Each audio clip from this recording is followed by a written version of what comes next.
Saudara sekalian, kita kedatangan kehormatan saudara Bill Gates, ketua dari Gates Foundation, salah satu filantropi yang terbesar dari dunia dengan dana $100 miliar lebih hanya dari Foundation. Dan mereka memberi bantuan setiap tahun ke $9 miliar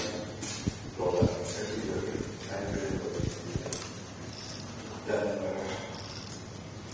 beliau sampaikan dalam 20 tahun yang akan memakai semua data tersebut dari Istana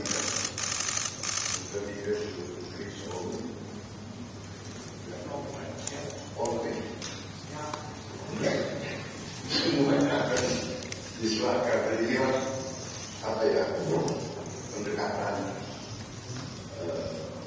tokoh-tokoh seperti Bill Gates juga mungkin lebih Pancasila dari kita mungkin. Jadi ini sesuatu yang menarik. Tadi saya bicara dengan beliau. Beliau telah memberi hibah ke Indonesia senilai $159 juta. Di kesehatan 119 juta. Pertanian 5 juta, teknologi 5 juta, bantuan sosial lainnya lintas sektor totalnya lebih dari 28 juta. Jadi,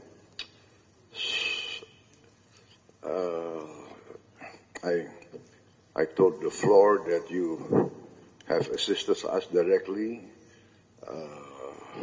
in direct donation, more than $159 million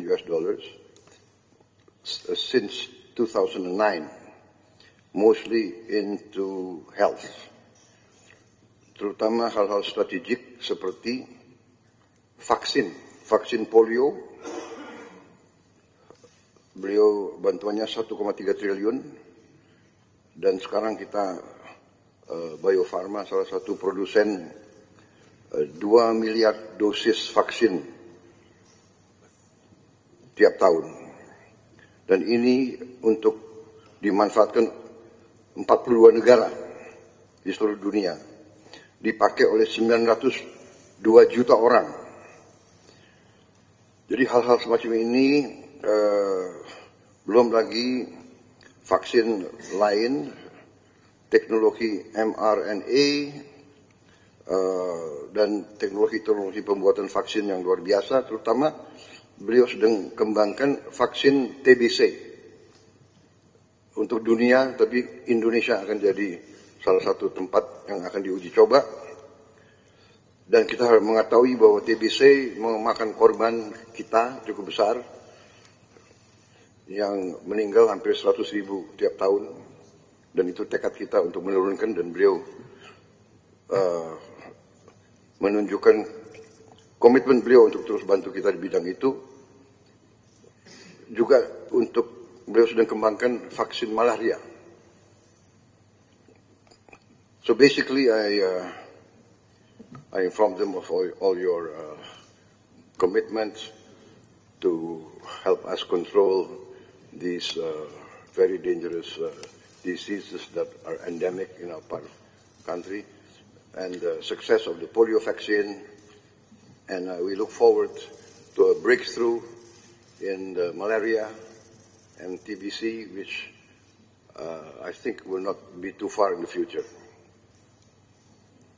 Saya kira banyak sekali yang bisa kita bicarakan, tapi untuk mempersingkat, kita buka saja. Maybe we invite you to give us a bit of your ideas, your vision for the future. And tadi saya sudah sampaikan keputusan saya sebagai Presiden Republik Indonesia, karena dukungan beliau, bantuan beliau untuk Indonesia, tapi tidak hanya untuk Indonesia, untuk kepentingan manusia, saya akan menggelar rapat Dewan Tanda Kehormatan karena saya ingin atas nama bangsa Indonesia memberi bintang tertinggi kita untuk seorang warga negara asing karena jasa-jasanya untuk bantu rakyat Indonesia dan rakyat dunia. I just announced that I've decided to convene our council for the national awards and to award Mr. Bill Gates for his contribution to the Indonesian people and the world humanity as a mark of his commitment, dedication to humanitarian causes. And we agreed that I will try to do it in September in New York during the United Nations season. So I think this is a lot, not a lot, all of us will be in agreement that you really deserve this for your contribution to the cause of humanity. Thank you very much. I invite you now to, please. Well, thanks everybody for coming. I'm excited to be here and I really appreciate the warm welcome the President has given me. It's an exciting week for me. I had a couple days up in Singapore. The foundation is putting a regional office in there that should allow us to collaborate more closely. The Gates Foundation got started in the year 2000, and so actually it'll be on Thursday after I leave here, I go to New York City, and we'll have a big event to celebrate the 25th anniversary of the foundation and talk about what we've achieved and what our focus will be as we spend the rest of our resources. As you've heard, we mostly work in health, and when I saw that my ownership of Microsoft would be very valuable, I had to ask, what could I do that would have high impact? And I learned about disease and childhood death, and that for many problems like malnutrition or malaria or tuberculosis, there was very little money going into that. The private sector wasn't doing it because the people who were suffering were mostly very poor, and the type of research needed, would require lots of money and lots of patience. And so we made global health the biggest thing for the Gates Foundation. Part of that was creating an organization called Gavi, which was funded by us and governments, and has played a role in providing new vaccines to all the children in the world. And in fact, Indonesia is a great example of that because you've adopted new vaccines like rotavirus for diarrhea, pneumococcus for pneumonia. Now HPV is getting rolled out. And Minister Budi is actually on the board of Gavi. He got to know Gavi well during the pandemic when that was a very positive relationship between Gavi and Indonesia. And so we're carrying that forward. The basic statistic that always is amazing to me is that when the Gates Foundation was started in the year 2000, 10 million children under the age of 5 died that year. And most of that was because of diarrhea, pneumonia, malaria, or a few things that make children vulnerable in their first 30 days. 90% of the deaths were in one of those 4 categories, and so we committed that we would study those, create new tools, including vaccines, and help get them delivered. And so, in fact, the number of children who die under 5 has been cut in half. It's now below 5 million. Now that's 5 million too many, and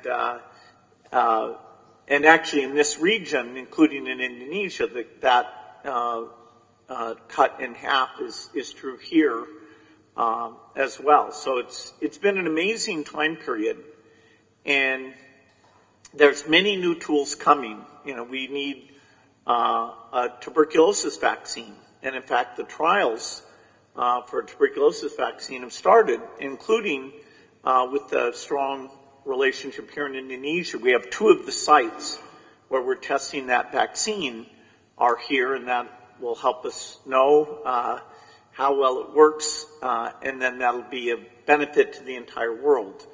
So we're doing those trials in Africa and India and here. Very excited about that. TB is a great example of a disease that, because the rich countries don't have the disease, it just doesn't get hardly any money for diagnostics or drugs or vaccines, and so that's been one of our big focuses. Lots still to do in health. Indonesia is very serious about malnutrition, and we have a number of proven tools like what we call multiple micronutrient supplement that pregnant mothers can take instead of just taking folic acid and iron. They take a pill that actually has many vitamins in it. Just launched this year. Indonesia is one of the first to launch that with the goal to get that to all pregnant women very quickly, and it really makes a big difference. A lot of women have anemia, which is an iron deficiency, and so the foundation has an approach where you can just go in one time and get an infusion, and it fixes the anemia. And so over the next year or 2, we'll come up with a plan to roll that out in Indonesia. So a lot still to be done in health, but the innovation pipeline is very strong, including in low-cost medicine. And, of course, as we address infectious disease, where we still have this work to be done, then we also need to start working on heart disease and diabetes and other diseases where the tools will be inexpensive. The only other area to mention that the foundation works in is agriculture, trying to make seeds more productive and understand soils and make fertilizer more appropriate and cheaper. Because, of course, many of the lowest income people in the world are farmers. And so if we can make their crop more reliable, more productive, that's a great thing, including things like chicken and cows, because a lot of the protein and value they get comes from livestock. So it's another area we have good relationships in Indonesia, working on things like banana, where you have a great genetic variety that we can do better on bananas for Indonesia, but also helping avoid some of these diseases. The Gates Foundation loves to encourage philanthropy, and I think philanthropy can be a very powerful force. Of course, it's not a substitute for the private sector or business. It's actually quite small compared to those other two, and yet there are things like piloting new ways of doing education or piloting new medical tools where philanthropy can come in and do it in a unique way, and then if it works very well, over time, government will change the educational approach or the health approach, and philanthropy can be a lot of fun. It can be very high impact, and so we've had collaborations not just with the government, but also with some of the philanthropists in Indonesia. Dr. Tahir's worked with us over the years, the Tanoto Foundation, the Tahia Foundation, a number of you, and we look forward to expanding that. Philanthropy is growing quite a bit. For example, today in India, about half of the work we do is with philanthropists in India. And it's kind of a perfect combination because we understand the global science very well, and the local philanthropist understands the how you communicate, how you work with the government. They can go and see, is it really working? Is it not working? And so these collaborations, I'm hopeful that we'll have more of those in the future. Even though there's a lot of challenges in the world today, some of the aid budgets are being cut in the rich countries because of the Ukrainian war and other challenges. I actually am optimistic that even if in the short run, in some parts of the world, particularly Africa, that the death rate may actually go back up a bit. If we take a longer time frame, look at the next 20 years, I think we can achieve a lot. We can finish polio. The only disease that was ever eradicated was smallpox. And so polio would be the second major disease. We're very close to doing that. And once we finish polio, we'd like to try and eradicate measles and malaria as well. We have some new tools for that. And of course, part of my optimism about the innovation is because we have now artificial intelligence. And artificial intelligence, I can't state strongly enough how amazing this tool is, even in the last 6 months. The improvement, I know Satya Nadella from Microsoft was here last year talking about data centers and working with the government on those, some of those things. But the AI is going to help us discover new tools, and even in the delivery of health and education and agriculture advice, we'll be using AI. So, I've really enjoyed the philanthropic work, and I look forward to doing more. And again, thanks for the incredibly warm welcome that the President has provided for me. Thank you.